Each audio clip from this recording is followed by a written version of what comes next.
네, 얼른 모시겠습니다. 유진투자증권의 한병화 이사님 어서 오십시오. 어서 오세요. 네, 반갑습니다. 오래 고생했습니다. 근데 종프리님 그 기억 나세요? 뭐요? 이사님이 올 연초에 나오셔서 올해 2차 전지를 봐야 되는 이유에 대해서 한번 정리해 주신 적이 있었는데. 그래요? 네네. 저랑은 얘기 안 하신 것 같은데. 2차 전지가 없었겠지요. 지금 제 제일 아픈 손가락 2차 전지에 지금.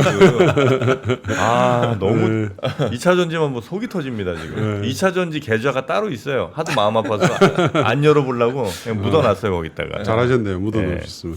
자, 그 2차 전지 요즘 근데 분위기가 좀 많이 바뀌고 있습니까?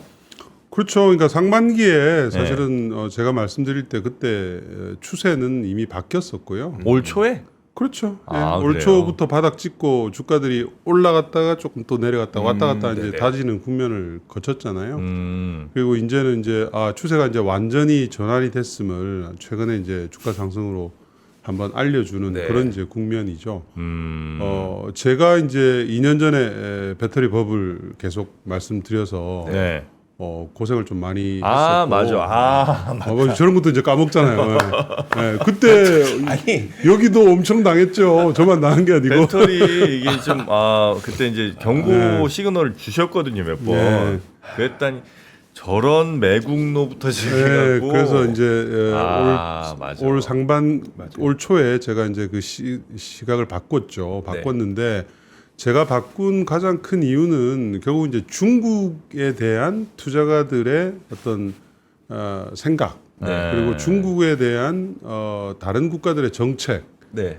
또 중국에 대한 우리 기업들의 대응 전략 이게 이제 바뀌었다는 거를 제가 이제 좀 체감을 해서 시각을 바꾼 거예요. 네. 근데 이제 그런 것들이 지금 하나 둘씩 지금 수면 위로 떠오르면서 그러면 K 배터리의 긴 그림이 아직 네. 살아 있지 않느냐 이제 이런 시각들을 이제 투자자분들이 좀 확신을 가지시는 된 거죠.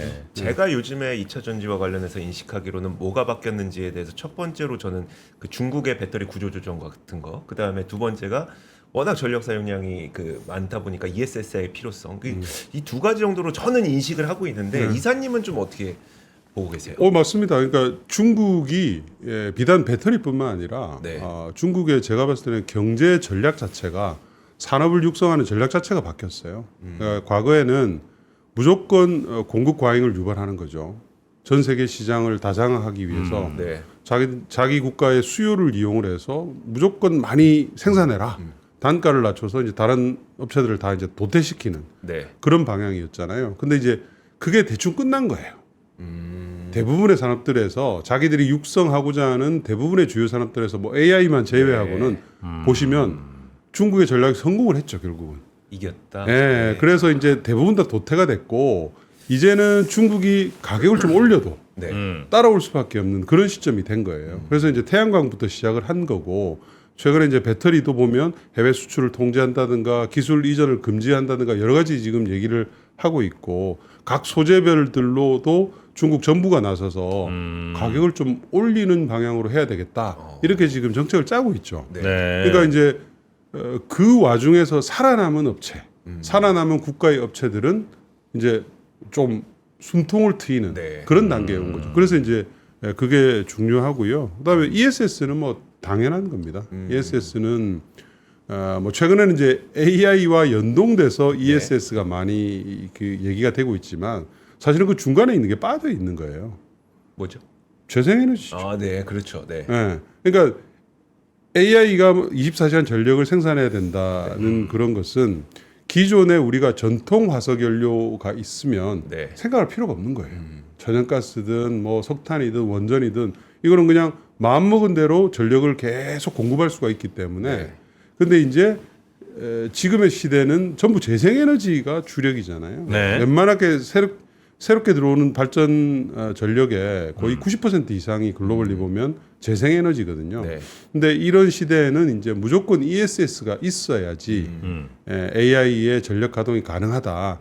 이런 이제 컨센서스가 글로벌리 이제 형성이 된 거죠. 네. 그게 이제 데이터 센터는 매우 안정적인 전력 공급이 당연히 필수적이잖아요. 네. 그래서 지금 뭐 트렌드라고 하면 SMR 쪽이나 원전 쪽이 그 데이터 센터랑 붙어서 가려고 하는 것 같은데 그렇진 않습니까? 신재 재생이에요? 아니, 그러니까 거기에 대한 지금 미국의 정책이라든지 예. 많은 업체들 뭐 그런 흐름이 있습니다. 있는데 이제 시간이 좀 걸리죠. 네. 시간이 걸리고 검증하는데 또 시간이 걸릴 거예요. 그래서 그렇겠죠. 예. 2030년 보통 이제 대부분의 전문 업체들의 추정이 예. 2030년 중반 정도 돼야지 상업화되는 SMR이 좀 가동이 될 것이다. 네. 그러면 그 전에 2030년 전까지는 AI 업체들은 손을 놓고 있을 수가 없잖아요. 지금 네. 한순간에 경쟁이 급하기 때문에 네. 그래서 이제 지금 최근에 그 천연가스 네. 발전에 대한 수요도 굉장히 많이 증가를 하잖아요.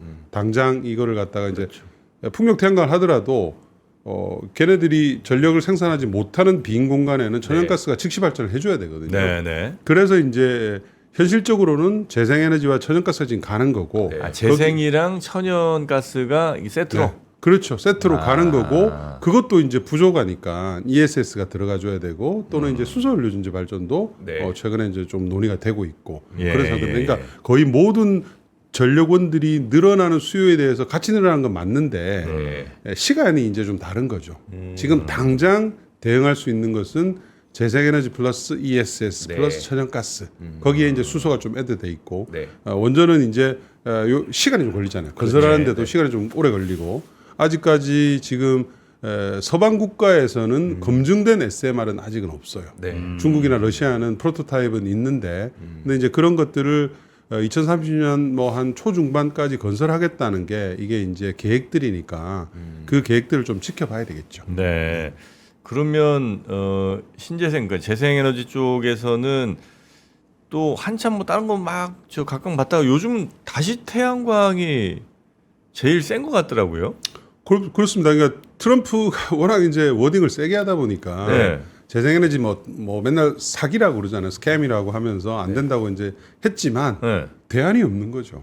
그래서 사실은 뭐 대장주인 퍼스트 솔라도 네. 트럼프가 얘기했을 때 저점 대비해서 지금 거의 2배 이상 올랐습니다. 아, 그래요. 그럼 실제로 설치가 늘어나는 것은 태양광이 가장 압도적이고요. 글로벌리. 그런 것 같아요. 그다음 이제 풍력이고 네. 화석연료는 사실은 굉장히 작아요 지금. 네. 풍력이 약간 예전만큼 각광을 못 받는 것 같은데. 풍력은 네. 왜냐하면 이제 이게 설치 기간이 좀 길잖아요. 그래서 한 2, 3년 육상 풍력도 걸리고 네. 인플레이션에 좀 노출도가 좀 높죠. 아무래도 기자재가 많이 들어가니까. 네. 태양광은 사실은 거기 좀 낮아서 태양광은 지금 뭐 글로벌리 전 세계 연간 설치량이 올해 아마 제 생각에는 한 500에서 600기가 정도 될 거예요. 600기가요? 기가요. 아, 전 세계로. 예, 예, 아, 예. 네네. 풍력은 올해 아마 한 100, 한 2, 30기가 될 거고. 그러니까 두 개가 합쳐서 600에서 700기가 정도가 설치가 됩니다. 올해 신규로 설치되는 것만. 네. 예. 그러니까 이 시장은 사실은 이미 재생에너지가 장악한 거예요. 그 재생에너지가 장악된 상태에서 이걸 어떻게 전력을 안정적으로 공급하느냐가 화두죠. 네. 그래서 많이 오른 게 이제 전력망 인프라 관련주들이잖아요. 네. 그 주식들은 아주 짱짱하잖아요. 네, 네. 그러니까 그런 좀 측면에서 보셔야 되고 오늘 배터리 얘기하러 나왔어요. 그러니까 이제 배터리 얘기 본격적으로 네. ESS가 역시 뭐 이번 이제 배터리 주 쪽 올라가는 데는 가장 핵심인 거죠? 뭐 아무래도 그거보다는 중국에 대한 조금 전에 네. 말씀드린 그게 이제 가장 핵심이고요. 아, 중국. ESS는 사실은 부분 중에 하나죠. 그래요? 중요한 부분 중에 하나인데 네. ESS가 이제 왜 중요하냐면 내년부터 뭐 올해도 마찬가지지만 미국의 전기차 시장의 성장이 이제 뚝 떨어졌잖아요. 네. 올해도 마찬가지지만 내년에도 아마 올해랑 비슷한 수준일 거예요. 그러면 이제 우리 K 배터리 입장에서는 미국 전기차 수요 기대를 많이 했는데 네. 그 부분이 이제 막 낮아졌죠. 근데 이제 그 공백을 ESS가 메운다는 거죠. 네. 그 정도로 충분히 지금 성장을 했습니다. 올해 아마 미국의 ESS 설치량이 ESS는 와트 C라는 걸 씁니다. 네. H. 아마 한 제 생각에는 50에서 한 60기가와트 아워 정도쯤 될 거예요. 그 정도면 테슬라의 차 기준으로 하더라도 거의 한 5, 60만 대에서 뭐 기종마다 좀 다르지만 네. 7, 80만 대 정도가 되는 분량이에요. 네. 굉장히 큰 분량입니다. 그러니까 네. 과거에는 전기차가 100이면 ESS 수요는 10 미만이었어요. 근데 지금은 미국 같은 케이스는 전기차가 정체한다고 보면 거의 ESS만으로도 전기차 수준의 거의 한 40에서 60% 정도 수준으로 네. 수요가 형성되는 시장이거든요. 근데 이제 중요한 건 중국이 네. 다 이제 몰려나가는, 그러니까 몰아내어지는 네. 지금 국면이에요. 실제로요? 예, 왜냐하면 이제 트럼프 정부가 아예 그렇게 제도로 만들어 버렸어요. 네. 그러니까 미국에서 배터리와 관련된 보조금이 두 개가 있거든요. 네. 하나는 여러분 잘 아시는 생산세, 그러니까 AMPC라는 게 네. 있죠. 두 번째는 이제 ESS를 설치를 할 때 투자세액 공제를 받게 돼 있어요. 이 투자세액 공제가 매우 커요. 전체 투자액의 30%를 아예 다 없애주는 거기 때문에 네. 그리고 뭐 플러스 알파에서 뭐 로컬 컨텐츠로 이런 것도 합치면 추가로 20%가 더 있는 이 영역도 있거든요. 네. 네. 그러니까 미국의 투자세액 공제가 없으면 ESS 설치가 되기 어렵죠. 근데 그거를 받으려면 내년부터 비중국 소재 부품 비율 규정을 지켜야 돼요. 네.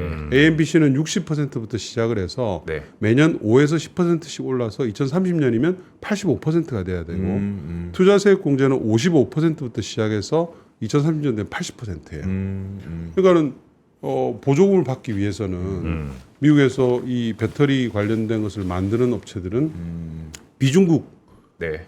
거를 받을 수밖에 없는 거죠. 근데 비중국이라 해봤자 한국은 일본밖에 없는데 일본은 사실은 그렇게 적극적으로 증설하거나 그러지 않거든요.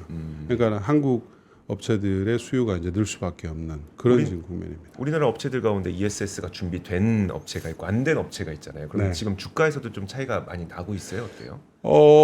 근데 지금은 대부분 다 준비가 다 돼 있어요. 어. 물론 이제 좀 빠른 거는 LG엔솔이 빠르죠. 네, 네. LG엔솔이 왜냐하면 이제 전기차 쪽에 컸으니까 대응을 빨리 해야 되잖아요. 그래서 하지도 않던 LFP를 이미 지금 가동을 하고 있고 ESS는 대부분 또 각형 배터리거든요. 네. 그러니까 각형도 사실은 기술이 없단 말이죠, LG엔솔이. 네. 근데 이제 그거를 이제 밑에 밸류 체인들을 통해서 확보를 해서 지금 이제 공급을 하고 있고 SDI는 이제 워낙 ESS 쪽에 잘하던 업체이기 네. 때문에 조금 늦긴 했지만 좀 의미 있는 거를 가져갈 것 같고요.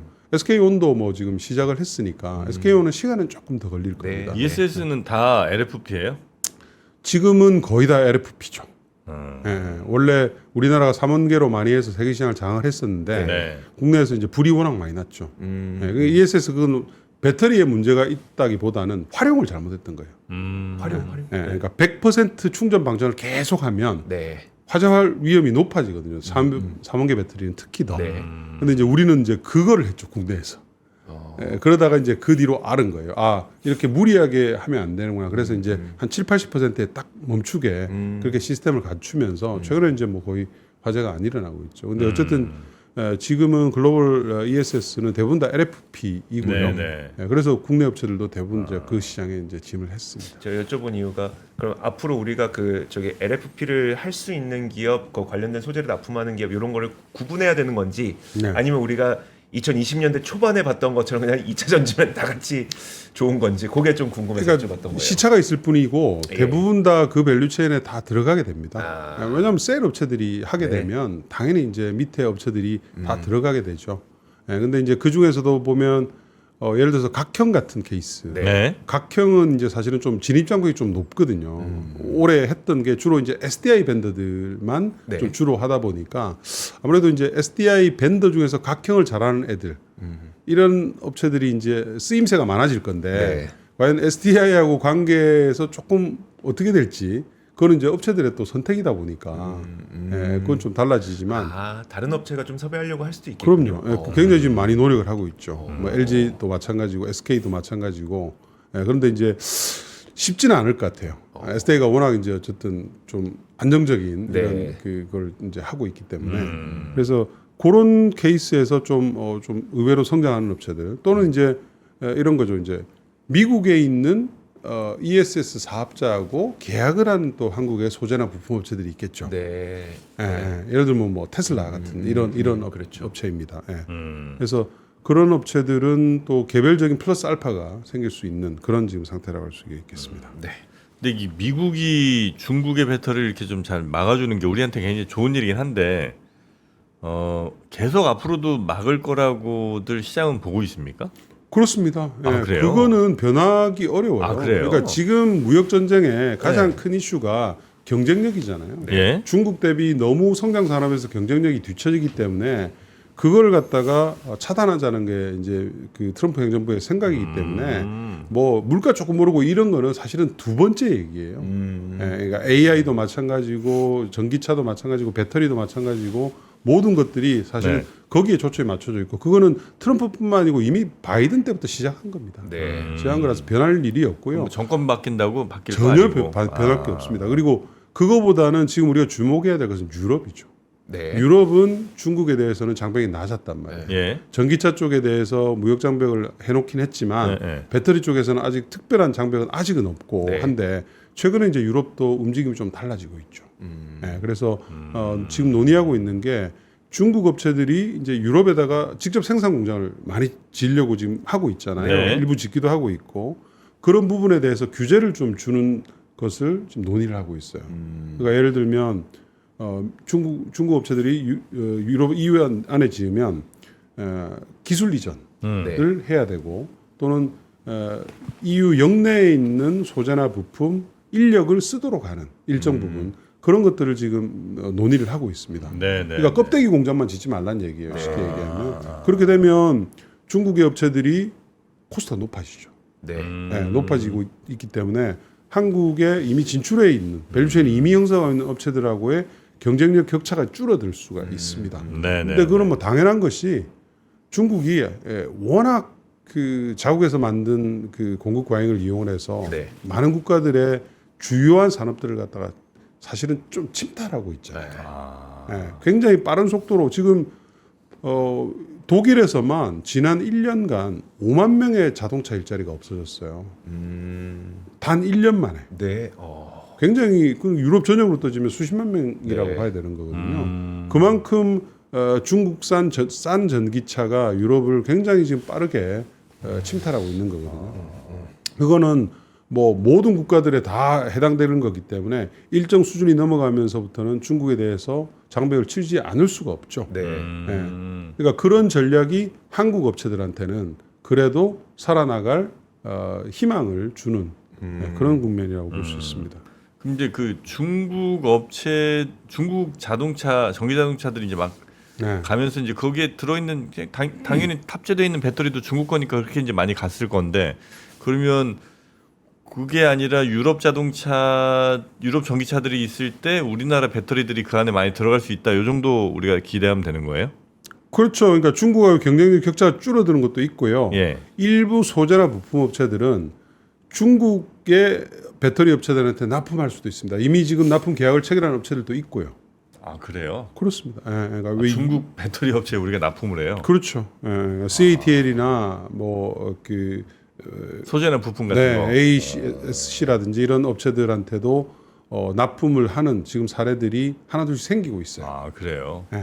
그 우리나라 지금 2차 전지 관련해서는 뭐 진짜 여러 회사들이 있을 텐데 거기 실적 같은 건 지금 이제 3분기는 다 나왔죠? 다는 안 다는 안 나왔고요. 나왔어요? 셀 업체들은 지금 엔솔 일단 네네. 발표를 했죠. 네. 엔솔은 뭐 실적이 좋았고요. 네. 거기는 뭐 그 ESS 네. 향 매출액이 늘어나면서 AMPC 제외하고도 2천억 이상 흑자가 났고요. 예. SDI는 이번 분기까지는 안 좋습니다. 음. 안 좋고 4분기부터 이제 ESS 매출액이 조금씩 늘어나기 때문에 좀 적자 폭이 많이 줄어들 것 같고요. 네.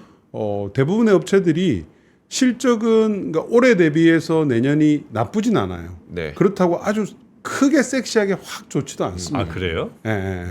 그러나 이제 지금 장세의 특징이 단기 실적보다는 그림을 보는 장세잖아요. 그렇죠. 성장에 네. 대한 그림을 보고 올라가는 장세예요. 네. 유동성 장세이기 때문에.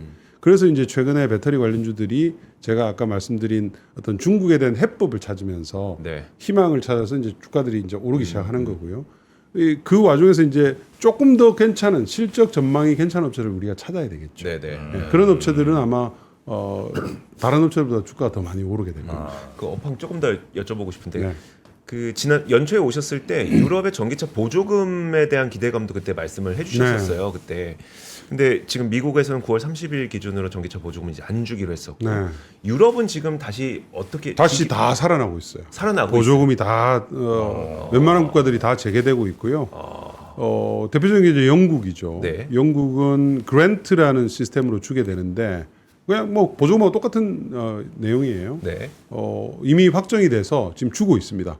근데 아직 지금 38개 차종밖에 못 주고 있고 계속 인증을 받아야 돼요. 네. 그래서 영국에서 팔리는 전기차 모델 수가 130개 정도 되기 때문에 계속 늘어나게 될 거예요. 네. 영국은 의무 판매 제도도 있고 보조금도 주기 때문에 유럽에서 가장 전기차 판매가 좋아요 지금. 네. 독일은 아직 보조금은 확정이 안 됐고 거기도 내년 초부터 아마 재개될 것으로 보고 있고요. 근데 지금 기업들 차량에 대해서 구매할 때 가속 상각을 허용을 하고 있거든요. 네. 그것 때문에 독일의 자동차 전기차 판매도 확 좋아지고 있고요. 가속 상각은 뭐예요? 그러니까 차를 사면 초기 년도에 네. 거의 70% 이상의 이걸 갖다 상각을 해주는 거죠. 그러니까 세금을 줄여주는 네, 거예요. 네. 네. 그래서 뭐 그것도 뭐 보조금의 일종이기 때문에 굉장히 이 시장이 좋고요. 이탈리아도 지금 보조금을 연장을 해서 계속 주고 있고 스페인도 마찬가지고 그러니까 많은 주요 국가들에서 과거에 이제 보조금 축소하거나 없앴다가 네. 다시 재도입을 하고 있습니다. 그래서 유럽 전기차 시장이 올해 초에 제가 볼 때마더라도 한 16% 정도 그로스가 나올 거라고 봤거든요. 작년에 역성장이었어요. 네. 근데 지금 보면 거의 30% 육박할 정도로 올해 그로스가 나올 것 같고요. 내년도에도 이제 보조금 효과가 또 있기 때문에 네. 내년도에도 20% 이상 네. 그렇게 이제 성장을 하는 그런 시장입니다. 미국에서 보조금이 중단된 것에 대한 영향은 어떻게 전망하세요? 크지는 않을 것 같아요. 그래요? 왜냐하면 이미 별로 안 좋았어요. 보조금 원래 축소하기 전에 네. 수요가 확 늘거든요. 네. 보통 그게 이제 유럽 같은 경우는 한 6개월 전부터 이렇게 느는데 미국은 딱 2달만 있었어요. 그 효과가. 네, 그러니까 별로 그렇게 전기차에 대해서 사람들이 아주 그렇게 센시티브하게 생각하지 않는 거죠. 가격에 대해서도. 네네. 그래서 내년도 저는 뭐 아마 올해 대비해서 플랫 정도일 것 같아요. 미국은 네, 비슷한 숫자다. 왜냐하면 이제 보조금은 안 주지만 네. 저가 모델들이 좀 굵직굵직한 게 나옵니다. 볼트라든지 뭐 루시드도 나오고 리비안도 나오고 이런 저가 모델들이 좀 테슬라도 뭐 저가 모델 네. 그 회사들 아직 다 발표를 했죠. 있어요? 살아 있습니다 아직. 루시드, 리비안, 아유 정말. 아직도 있군요. 살아 있습니다. 네. 그래요. 네. 그 리비안이 디자인은 참 이쁘게 뽑았던 그럼요. 것 같은데. 참 이쁘죠. 네. 근데 뭐 차를 안 만들어내니까.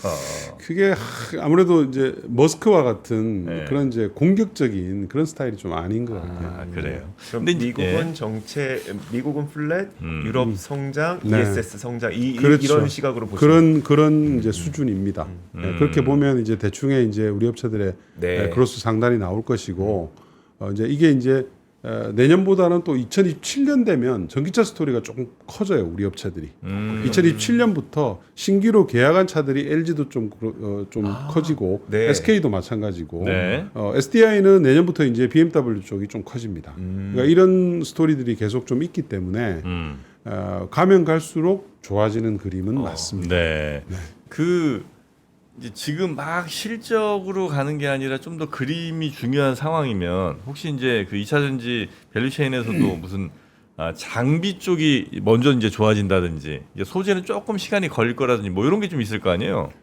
장비는 네. 지금은 업체들이 그렇게 신규로 막 그럴 투자하는 때는 시기는 좀 지났잖아요. 네. 그래서 좀 그 아주 특수한 부분에 있는 네네네. 업체들. 그러니까 뭐 예를 들어서 LFP에 네. 관련된 공장들이 이제 우리 업체들이 세워지는데 네. 거기에 납품하는 장비 업체들이 있다면 그런 업체들이 이제 혜택을 보겠죠. 그리고 뭐 예를 들어서 전고체 배터리가 이제 2027년 8년부터 이제 사이클이 어쨌든 시작이 된다고 가정하면 네. 그 전에 이제 거기에 납품하는 그런 장비 스토리가 좀 있을 수 있을 것 같고요.